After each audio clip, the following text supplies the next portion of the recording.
Hey, we're just on our final night in Madrid at a hotel near the airport, and if we pass our COVID test tomorrow morning, we're all flying home. If not, there'll be a new journey from one of us maybe tomorrow. The guys have been kidding me because I picked up a cold throat tickle that won't go away. So from symptoms, I'm the most likely not to get out of the country tomorrow. But I'm really grateful just that we had a bunch of people that cared about what was happening to us. You know, I know a bunch of you were praying for us and just sharing vicariously in the journey, and that made it more meaningful to me. And I would say, especially, and I'm not pretending that my own journey of reclamation and redemption from my injuries in this thing is the most important thing to any of you, but for those that it may have struck a chord, I know there are a few of you, if you ever want to get in touch with me, I'd love just to talk about what this has meant to me and empathize with your journey and listen to you. But just thank you very much for sharing in our Camino. Yeah, we are on another leg of our journey back home, and it was a little surreal on the train today, whipping past mountains and through plains that we had just labored through for days and days before this. And I'm sure it feels even more surreal for walkers, right, to all of a sudden move to a faster pace of life. And I think we're all a little bit anticipating that, the next stage of life that's going to ramp up a little bit in speed.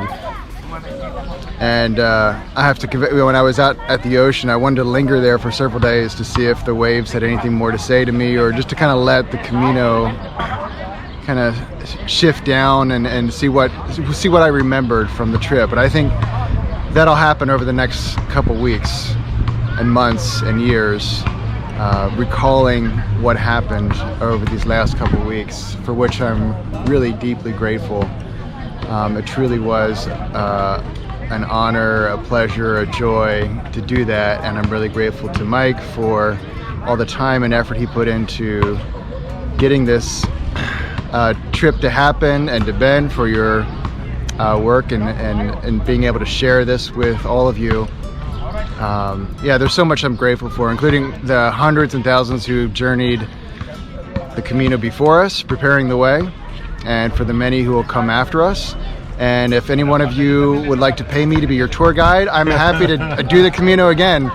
But actually, I don't, at this point, I don't feel called to do the Camino again. I know other people do, but I feel like I want to let this sit for a while. And I know that there's other things in life that call me at this point, including family. I'm very, very grateful for family that allowed me to be here and supported me generously in this. And for all the community back at home, I'm looking forward to reconnect with all of you. A trip of this length never quite goes as planned. I think my biggest worries beforehand were that we couldn't handle the physical nature of this trip. It turns out that was one of the easier aspects of this journey that we've been on, was getting up each day and getting on our bikes and riding the kilometers that we needed to. It's all the unexpected things that I think are what makes something so special. Simple stories during a meal, sharing space with friends, meeting new people, tasting new cuisines, just experiencing God in a new way. And for that, I'm really deeply grateful and thankful to be a part of this Three Musketeers group here. Also, a lot of gratitude to the people who supported us from afar, to our families at home who are missing us, and the places that we have our vocations that have adjusted to allow us to be present here. For me personally, my mom and my mother-in-law for watching my kids in the 2 weeks that I've been away.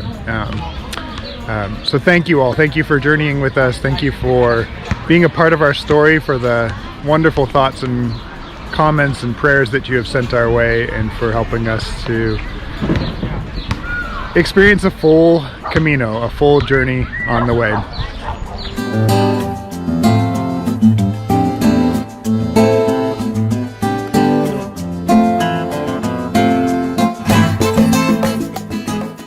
Last night, Mike, in his reflecting, mentioned that we have to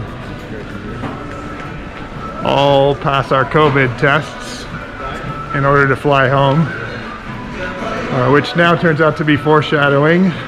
As you can see, 3 have become 2, and we are very sadly, like a tricycle with only 2 wheels, trying to find our way home. So our thoughts are with Mike, whose Camino continues on, at least until he can figure out what the requirements are to get on a plane to come home. We're thinking about you, Mike. We love you. We miss you. Buen Camino. Thank you all. Keep Mike in your thoughts and prayers.